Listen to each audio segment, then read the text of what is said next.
Can anyone hear me yet? If you can, say hi. I see some highs. Good to see. Tell us where you are from. Send a shout out. Say, I'm from here, I'm from there. I see someone is from Pakistan, from Vietnam. Excellent. I'd like to welcome everybody to our latest live streaming Cambly lesson. I am Daryl. I'll be your tutor today. To all our returning Cambly students and subscribers, we want to say a big welcome. To everybody new, we want to say another big welcome. We hope everybody is keeping safe and using your time as well as you can. Today, we are going to have a short lesson about auxiliary verbs. And later on, I will be explaining exactly what Cambly is. I will also be giving you a promo code that you can use. So stay tuned for that. Oh, I see lots of places. Bangladesh, India, Netherlands. Excellent. It's great to have everybody here with us. So let's start straight away.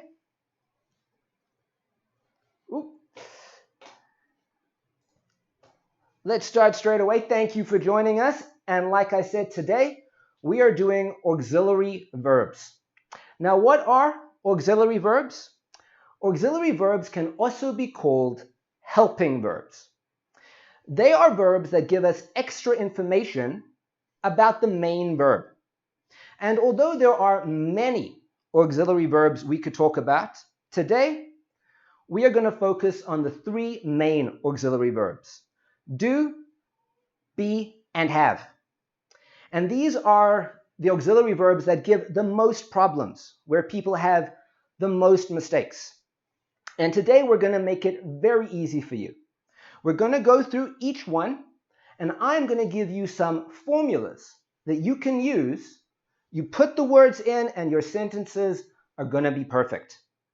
We are also going to look at when to use the different forms of these auxiliary verbs. So by the end of this lesson, you're going to know your be, do, and have. You're going to know when to use them, when not to use them. You guys are going to be perfect with them. Now, before we jump in, like I said, auxiliary verbs give us extra information about the verb.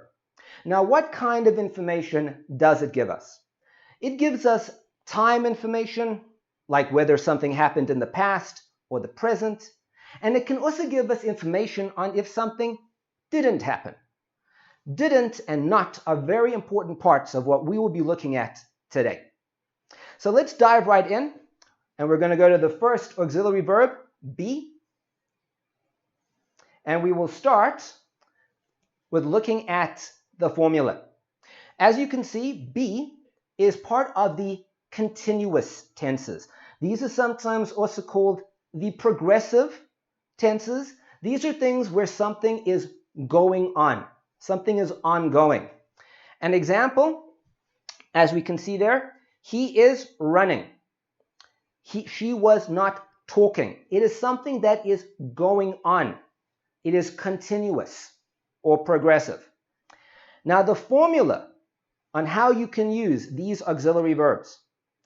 Subject, the auxiliary verb, then the verb with an ing on the end. We are going to go through a lot of examples in the next few slides. But here you can see straight away, he is running, she was not talking. There is our formula. The subject, he, the auxiliary verb is, which is be, to be, the verb plus ing. So let's jump in. Let's carry on. Now, like I said, there are specific times when you use auxiliary verbs. For he, she, and it, in the present tense, the words we use are is or is not. I'm going to say that again. So for the words he, she, or it, we are using the auxiliary verb is or is not for the present tense. So it is giving us the information of when something is happening and if it is happening or if it is not happening. And here are our examples. He is running. there is our formula. He, the subject, is the auxiliary verb, run plus ing. He is running. She is not talking. And of course, because contractions can be very, very good to sound like a native, it isn't working.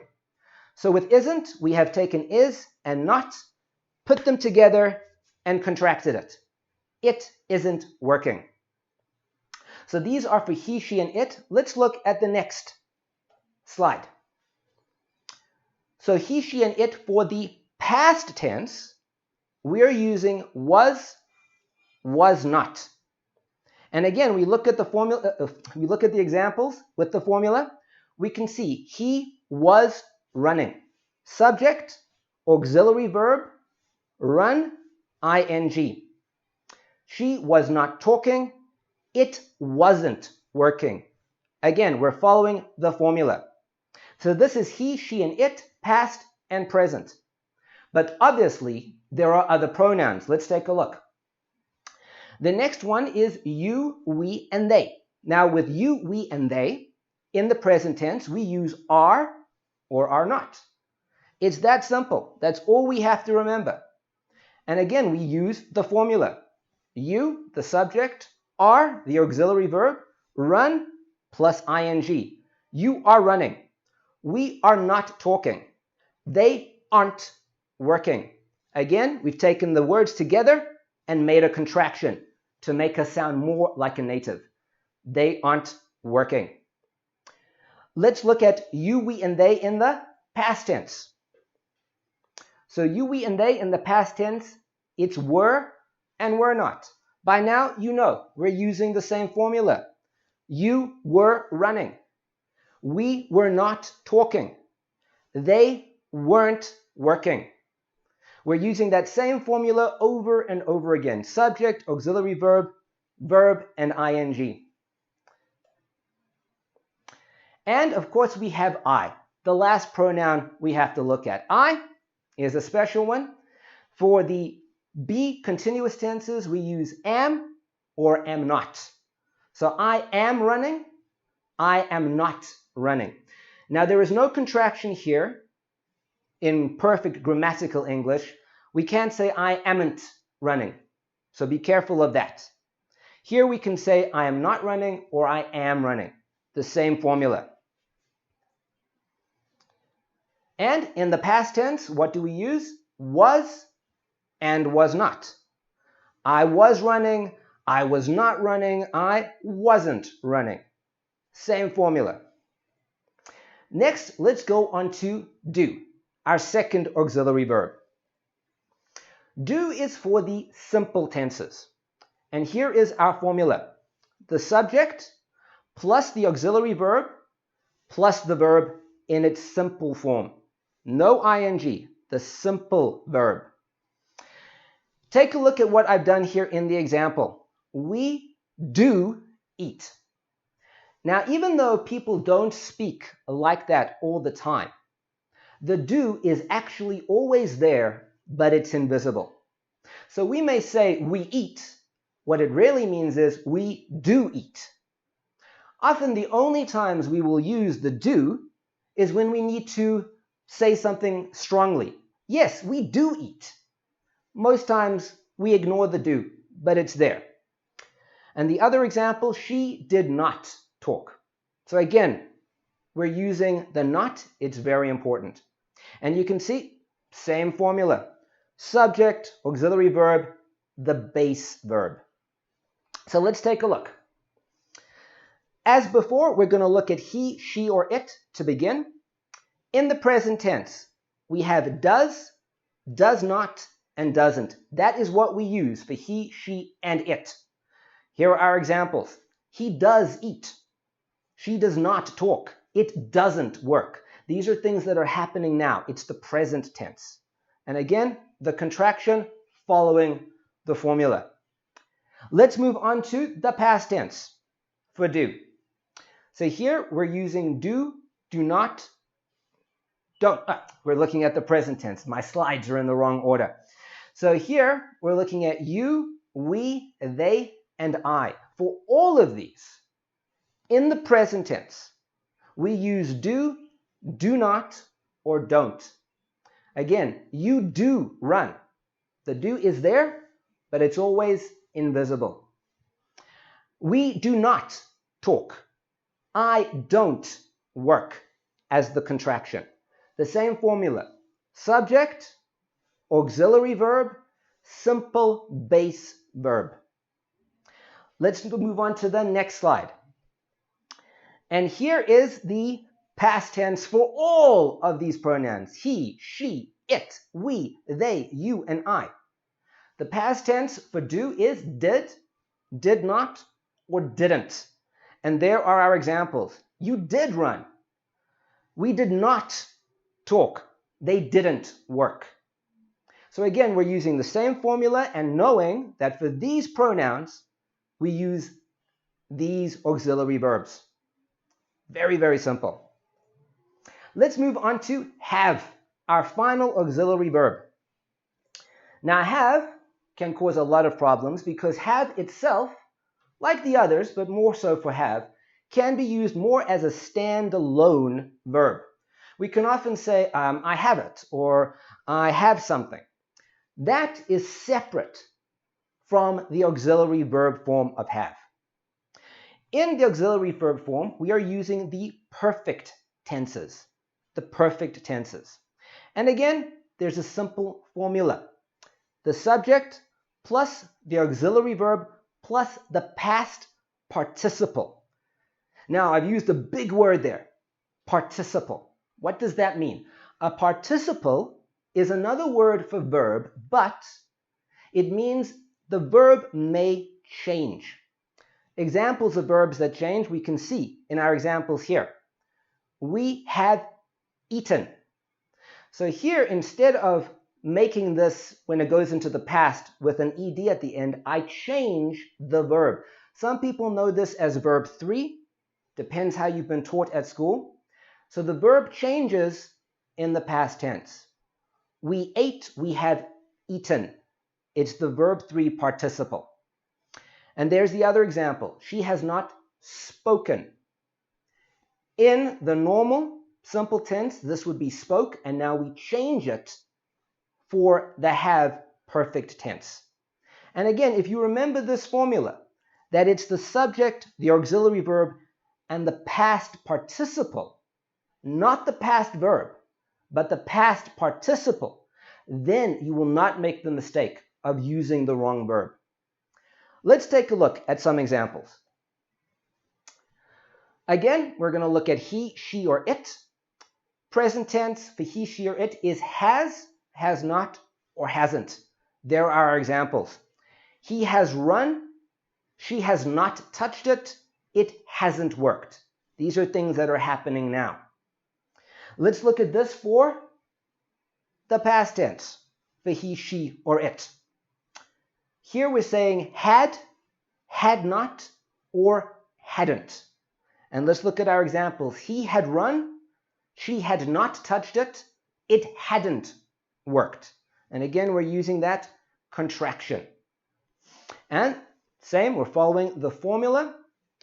Auxiliary subject, auxiliary verb, past participle, which in this case has stayed the same because these don't change. Let's move on to the next slide. Here we're looking at what to use when we have we, they, you, or I. So for we, they, you, or I, we are using have not, and haven't in the present tense. As the examples say, we have run.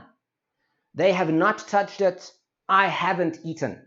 And there we can see with the I haven't eaten, same formula, subject, auxiliary verb, past participle. So not the past verb, the past participle. And then let's look at we, they, and you and I in the present tense. My slides are in the wrong order again. Here we have had not, or hadn't. So we had run. They had not touched it. I hadn't eaten. So again, we're following the same formula. and just putting in all our words. And now what we're going to do is something fun. We've got some examples for each one of our auxiliary verbs. I'm going to put the examples up on the slide, and I want you at home to send through the answers of what you think it's going to be. So we'll see if we can have a little class going. So here are our examples for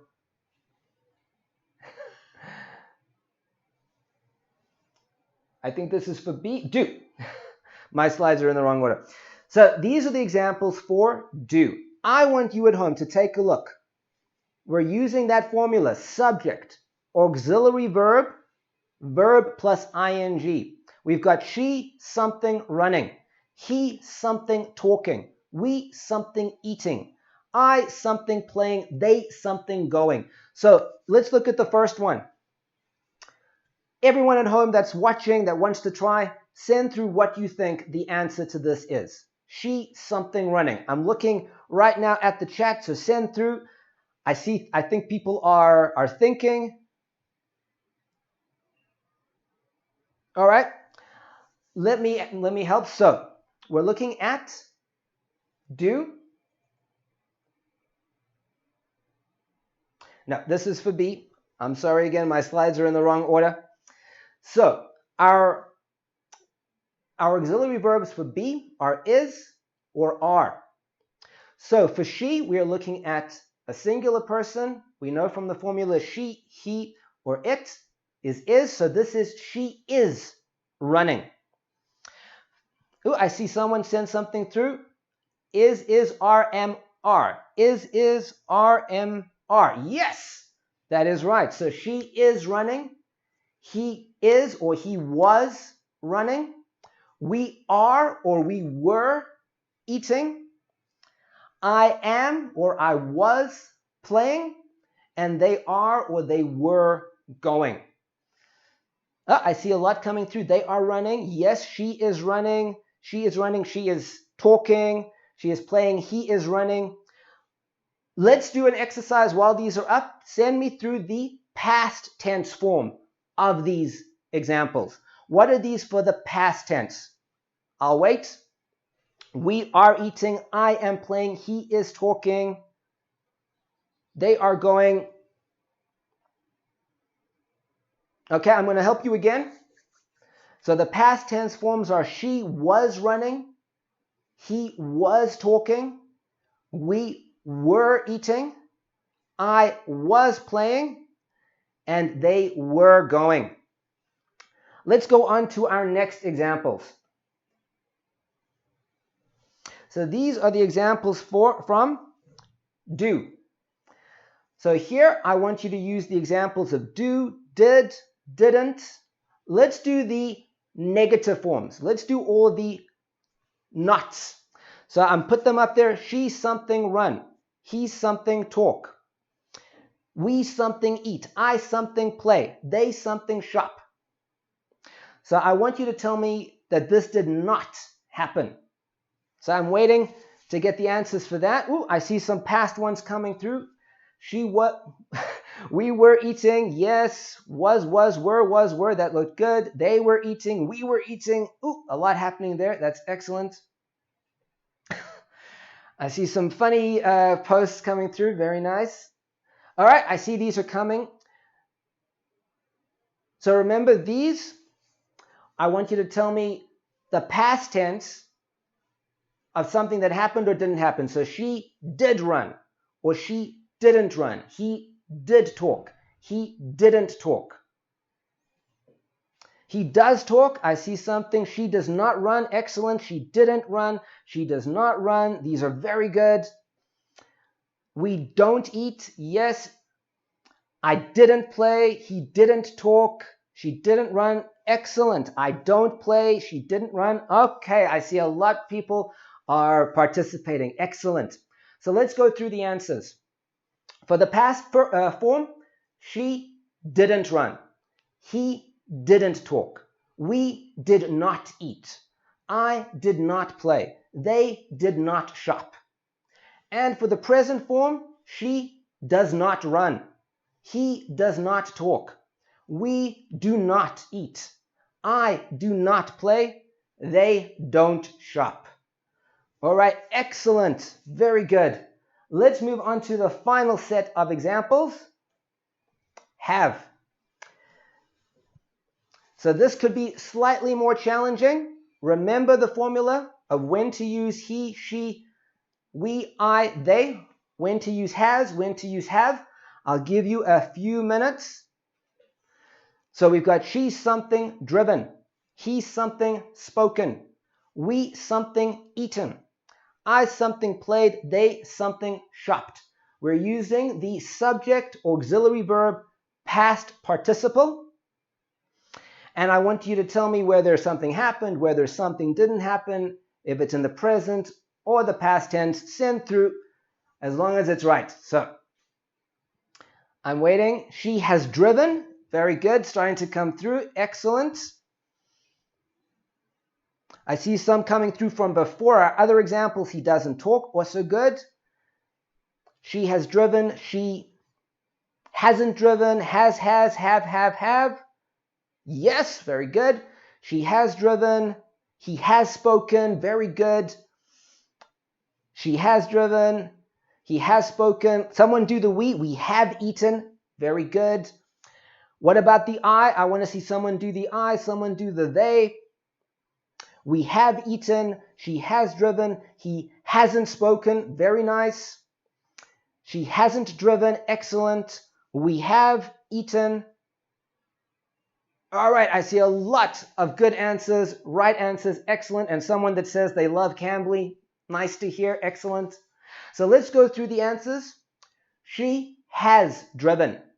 He has driven. She hasn't driven. He hasn't spoken. We haven't eaten. We have eaten. I haven't played. They have shopped. So, again, what I think you should do after this lesson, to make sure you remember when to use everything, go through the lesson again, write down rules about what pronouns to use for what words, past or present.